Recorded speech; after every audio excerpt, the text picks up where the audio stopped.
ఈరోజు మన ఫిషరీస్ అప్సడా గురించి, రొయ్యల గురించి, రొయ్యల రైతులకి ఏ విధంగా కొన్ని మీడియా ఛానల్స్, అదేవిధంగా కొన్ని న్యూస్ పేపర్లు, కొంతమంది బ్రోకర్లు వీళ్ళందరూ కలిసి ఏ విధంగా ఈరోజు ఒక వార్త పెట్టి రొయ్యల రైతుల్ని నాశనం చేసేసారో ఈరోజు మీ ముందరికి వచ్చి నేను చెప్పదలుచుకున్నాను. ఇది చాలా తప్పు, ఇది కరెక్ట్ కాదు.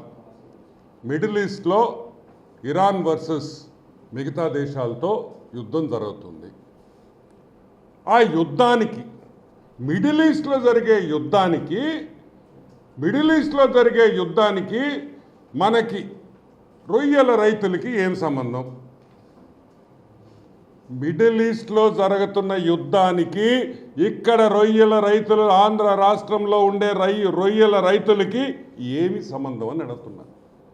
ఏ విధంగా రొయ్యల రైతులకి ఆ యుద్ధానికి ఎఫెక్ట్ ఉంది?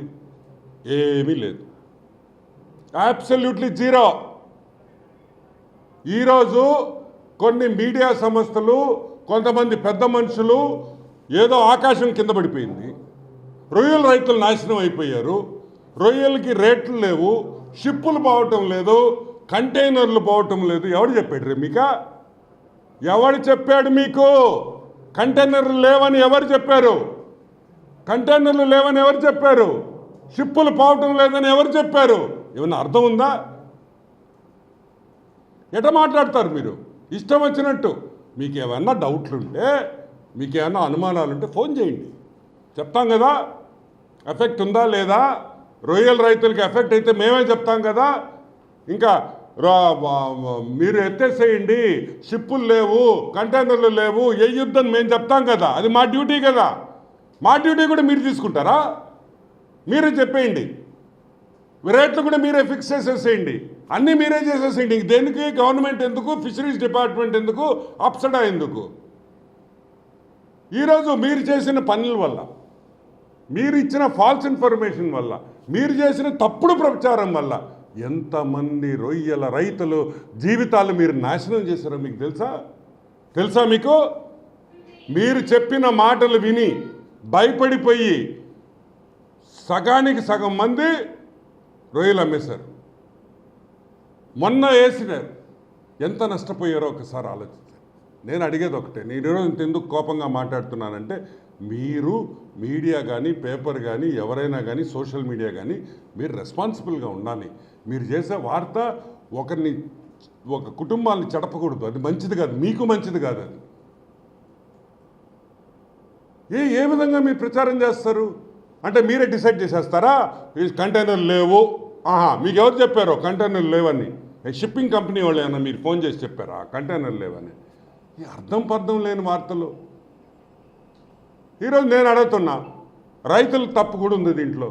మీకు ఏమన్నా ఇటువంటి అనుమానం వస్తే, అరే షిప్పింగ్ లేదంట, రొయ్యలు అమెరికాకు పోవంట, లేకపోతే చైనాకు పోవంట అని మీకు అనుమానం వస్తే, రైతులు ప్రతి జిల్లా ఆఫీస్లో డిఎఫ్ఓలు ఉన్నారు, వాళ్ళకి ఒక్కసారి ఫోన్ చేసి డిఎఫ్ఓ గారు ఇట్లా అంటున్నారు, ఇది నిజమా కాదా, వాస్తవాన్ని మనం మీరు తెలుసుకోవాల్సిన బాధ్యత మీ మీద ఉందా?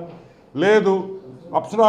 అప్సడా ఆఫీసు ఫోన్ చేయొచ్చు, విజయవాడ ఆఫీసు ఫోన్ చేయొచ్చు, డిస్ట్రిక్ట్లో ఆఫీసులు, డిస్ట్రిక్ట్ డిఎఫ్ఓలు ఉన్నారు, వాళ్ళ కింద ఒక్కొక్క ఆఫీసులో 20-30 మంది పనిచేస్తున్నారు, మండల లెవెల్లో ఉన్నారు. ఇంతమంది ఉన్నప్పుడు ఏదో ఒక వార్త చూసి భయపడిపోయి మొత్తం హోల్సేల్గా రొయ్యలు పట్టేస్తే ఎంత నష్టం జరుగుతుంది? ఈరోజు కనుక్కోవాలి కదా. కనుక్కోకుండా మీరు ఇష్టం వచ్చినట్టు మీరు చేస్తే అది నిజంగా చాలా బాధాకరం. అసలు ఇంకొకటి తమాషా ఏంటంటే, యుద్ధం జరిగేది మిడిల్ ఈస్ట్లో, మన రొయ్యలు పోయేదానికి యూరోప్కి, అమెరికాకి, చైనాకి ఎక్కువ. అసలు మిడిల్ ఈస్ట్కి మన రొయ్యలు పోవు, అంతా కలిసి ఒక 4% టోటల్ మీద మిడిల్ ఈస్ట్కి పోయేది రొయ్యలు 4 to 5%. మిగతాదంతా Europe, US, China, Australia. Middle ఈస్ట్లో యుద్ధానికి అమెరికాకి రొయ్యలు పోయేదానికి ఏందా సంబంధం? ఏమన్నా షిప్పు, ఏమన్నా రొయ్యలు నడుచుకుంటా పోతాయి ఇరాన్ మీద? రొయ్యలు నడుచుకుంటా పోతాయి ఇరాన్ మీద అమెరికాకి? తిక్కన వెళ్ళారు, ఎట్రాస్తారని అడుగుతున్నా నేను. ఎట్లా రాస్తారు? సూయిజ్ కెనాల్ ఓపెన్ ఉంది, కేప్ ఆఫ్ గుడ్ హోప్ నుంచి, ఆఫ్రికా నుంచి కేప్ ఆఫ్ గుడ్ హోప్లో పోవచ్చు. కాకపోతే యుద్ధం వల్ల జరిగిన చిన్న ఇబ్బంది ఏంటంటే షిప్పింగ్ కంటైనర్స్కి ఇన్సూరెన్స్ పెరిగింది. అది వార్ వల్ల ఒక $1,000, ఒక $2,000, $3,000 ఎంతో ఒకటి ఇన్సూరెన్స్ పెరగదు, ఎందుకంటే రిస్క్ ఇది ఉంటుంది కాబట్టి. కానీ యుద్ధంకి, మిడిల్ ఈస్ట్లో జరిగే యుద్ధానికి రొయ్యలకి ఎటువంటి సంబంధమే లేదు. అక్కడ యుద్ధం జరిగినా మన రొయ్యలు మేత తింటున్నాయి, మన రొయ్యలు పెరుగుతున్నాయి. ఎందుకు రైతులు కంగారు పడి ఎందుకు తీసేస్తున్నారో నాకు అర్థం కావట్లేదు. ప్లస్ నీకు బాస్టన్ ఇంకొక ఐ థింక్ 14, 15, 16, 17వ తేదీ బాస్టన్ సీ ఫుడ్ ఫెస్టివల్ ఉంది అమెరికాలో. మొత్తం ఆర్డర్స్ అన్నీ అక్కడనే ఫైనలైజ్ అవుతాయి. ఎక్కడ ఫైనలైజ్ అవుతాయి? Boston seafood North America seafood ఫెస్టివల్లో అన్నీ ఫైనలైజ్ అవుతాయి. ఇప్పుడు రేపు ఏప్రిల్ 1st వీక్ నుంచి ఎక్స్పోర్టర్స్ కొనుగోళ్ళు మొదలు పెడతారు. ఏడుండే రొయ్యలు ఎక్స్పోర్టర్స్కా? అన్నీ అమ్మేస్తురా, భయపడేటట్టు చేశారు జనాలు. ఇది ఇటువంటి పద్ధతులు దయచేసి మానుకోండి, ఇది కరెక్ట్ కాదు. ఏదో ఒక వార్త కోసం, ఏదో పబ్లిసిటీ కోసం, ఏదో సబ్స్క్రైబర్స్ కావాలని, ఏదో వ్యూస్ కావాలని దయచేసి రైతులు జీవితాలను నాశనం చేయొద్దు అని కూడా నేను రిక్వెస్ట్ చేస్తున్నాను. It's not correct. ఎంత కష్టపడి వేసుంటాడు, ఎంత డబ్బులు ఖర్చు పెట్టుంటాడు, ఎంత మేత కొని ఉంటాడు, సీడ్ కొని ఉంటాడు. అన్యాయం అయ్యారు కదా ఈరోజు ఫైనల్గా ఏమవుతుంది? రేపు యుఎస్కి కొనుగోళ్ళు మొదలు పెడితే 50 కౌంట్ 60 కౌంట్ రొయ్యలే లేవు, మొత్తం ఎత్తేసారు. ఇది కరెక్ట్ కాదని కూడా నేను మనవి చేస్తున్నా. రైతులకి ఒకటే చెప్తున్నాం, మీకు ఏదైనా ఇబ్బంది ఉంటే గవర్నమెంట్ నుంచి, ఫిషరీస్ నుంచి 100% మీకు మెసేజ్ వస్తుంది. మీ డిఎఫ్ఓలకి మెసేజ్ వెళ్ళద్ది, ఆ మెసేజ్ మీకు పాస్ చేస్తారు. దయచేసి సంబంధం లేనోళ్ళు, ఏమి తెలియనోళ్ళు వార్తలు కానీ, ఏడన్నా అక్కడుండే మీ దగ్గర కొనుగోళ్ళు చేసే బ్రోకర్లు కానీ వాళ్ళ మాటలు నమ్మద్దు అని పదే నేను రిక్వెస్ట్ చేస్తున్నా.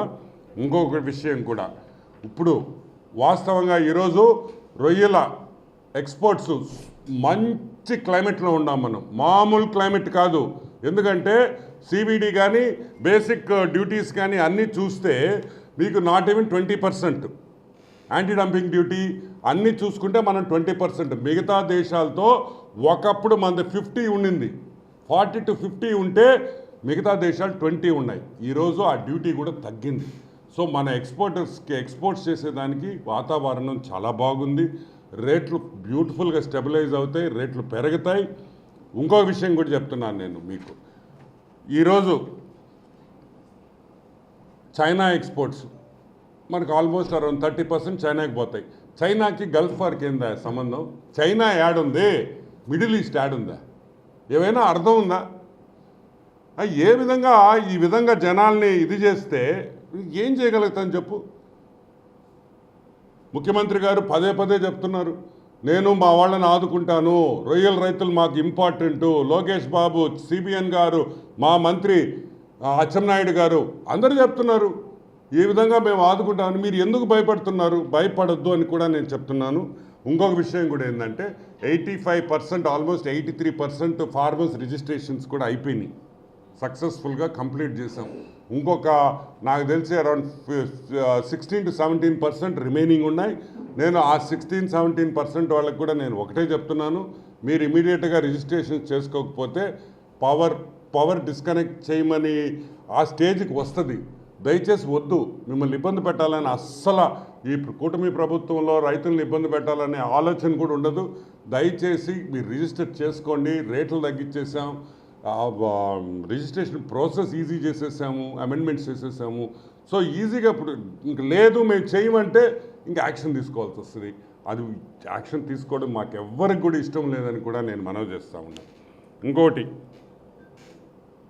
షిప్పింగ్ కంటైనర్స్ కాడి నుంచి, రేట్స్ కాడి నుంచి దయచేసి మీరు ప్యానిక్ సెల్లింగ్ చేస్తే, ముక్కుముడిగా మీరు అమ్మడం మొదలు పెడితే రేట్లు పడతాయి.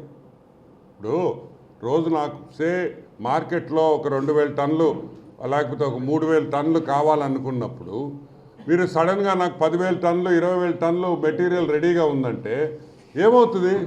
రేట్లు పడతాయి. వద్దు అంటున్నా నేను. ఆ విధంగా పట్టద్దు. మీకు మంచి రేట్లు వస్తాయి. ఎక్స్పోర్ట్ బ్రహ్మాండంగా ఉంది. మీకు ఏప్రిల్ 1st వీక్ నుంచి ఎక్స్పోర్ట్ స్టార్ట్ అవుతున్నాయి. సీ ఫుడ్ ఫెస్టివల్ కాగానే సీజన్ స్టార్ట్ అవుద్ది ఎక్స్పోర్టర్స్కి. మీకు మంచి రేట్లు వస్తాయి, బ్రహ్మాండంగా రేట్లు వస్తాయి. మీరు దయచేసి ప్యానిక్గా రొయ్యలు పట్టొద్దు, వెయిట్ చేయండి. రొయ్యల రైతులకి మంచి రోజులు ఉన్నాయి. ఫిషరీస్ ఈ స్టేట్లో భూమి వస్తుంది అని మళ్ళీ మనవి చేస్తూ మీడియాకు కూడా దయచేసి మీరు ఎప్పుడైనా రిపోర్ట్ ఇచ్చేటప్పుడు ఒక్కసారి మమ్మల్ని సంప్రదించండి. ఏంది ఇది, నిజమా, ఇది కాదా, అవునా, ఇది అబద్ధమా మేము చెప్తాం కదా. ఎందుకున్నాం ఇడా అంటే మీ పార్టీకి మీరు రాసేసుకొని స్క్రిప్టు మీ పార్టీకి మీరే డిసైడ్ చేసేసి మీ పార్టీకి మీరు న్యూస్ వేసి ఆ న్యూస్ చూసి రైతులు భయపడిపోయి, ఇది మంచి పద్ధతి కాదు. రెస్పాన్సిబుల్ రిపోర్టింగ్ ఉండాలని దయచేసి మిమ్మల్ని అందరినీ మనవి చేస్తున్నాను. ఇది నేను ఎందుకు ఏ రోజు మీ మీద ఇంత హార్ష్గా నేను మాట్లాడలే. ఈరోజు ఎందుకు మాట్లాడుతున్నానంటే ఈరోజు చాలామంది రైతులు మీ వల్ల సఫర్ అయ్యారు. 10 రూపాయలు సంపాదించుకోవాల్సిన రైతులు ఈరోజు తక్కువ రేటుకి అమ్ముకున్నారు. ఆ పాపం మీదే కదా. కాబట్టి దయచేసి be more responsible in your reporting. And Boston seafood festival కాగానే ఈ 2nd వీక్లో ఉంటుంది. 15, 16, 17 ఇమీడియట్గా ఆర్డర్స్ అన్నీ జనరల్గా ఇయర్ వైజ్ ఆర్డర్స్ అన్నీ బాస్టన్ సీ ఫుడ్ ఫెస్టివల్లోనే ఫైనలైజ్ అవుతాయి యుఎస్ మార్కెట్కి అంతా. So April 1st week or maybe 10th తర్వాత ఎక్స్పోర్టర్స్ బయింగ్ స్టార్ట్ చేసేస్తారు. సో బ్రహ్మాండంగా రేట్ కూడా ఉంటుందని కూడా మనవి చేస్తూ, yeah, any questions? Any questions? No క్వశ్చన్సా? ఏ మిమ్మల్ని అందరినీ తిట్టాను.